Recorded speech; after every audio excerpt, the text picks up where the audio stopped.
बाबुआ। देवघर जे तोरा घुमाई है गे छौड़ी, आरा वाला सभे बाबुआ। आगे की न देतौ गेरुआ रंग के सुटावा गे छौड़ी, छपरा के खाटी अहिरा। आगे की न देतौ गेरुआ रंग के सुटावा गे छौड़ी, छपरा के खाटी अहिरा। देवघर जे तोरा घुमाई है गे छौड़ी, आरा वाला सभे बाबुआ। आगे की न देतौ गेरुआ रंग के सुटावा गे छौड़ी, छपरा के खाटी अहिरा। आगे की न देतौ गेरुआ रंग के सुटावा गे छौड़ी, छपरा के खाटी अहिरा। टरकवा वाला फरकवा देलकौ गेरुआ रंग के सुटावा, सुन गे छौड़ी। टरकवा वाला फरकवा देलकौ गेरुआ रंग के सुटावा, सुन गे छौड़ी। कंधवा पर देलकौ कमरवा, सुन गे छौड़ी।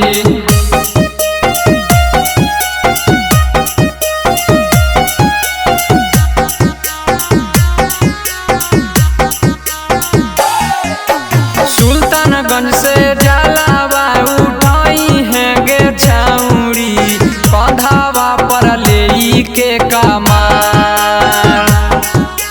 सुल्तानगंज से जलावा उठाई है गे छौड़ी, कंधवा पर लेई के कमार। आगे की न देतौ गेरुआ रंग के सुटावा गे छौड़ी, नवादा के खाटी अहिरा।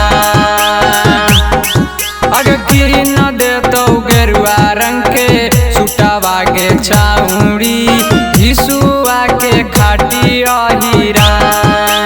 चिलिम के धुइयां उड़तौ छौड़ी, देवघर में कंधवा पर लेई के कमार। चिलिम के धुइयां उड़तौ छौड़ी, देवघर में कंधवा पर लेई के कमार। बाबा करथुन तोरा पूरा रमान गे छौड़ी, कंधवा पर लेई के कमार।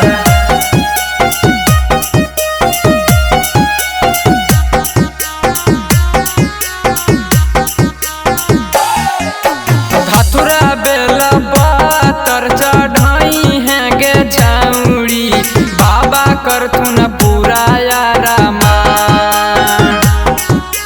धतुरा बेला पातर चढ़ाई है गे छौड़ी, बाबा करथुन पूरा यारामान।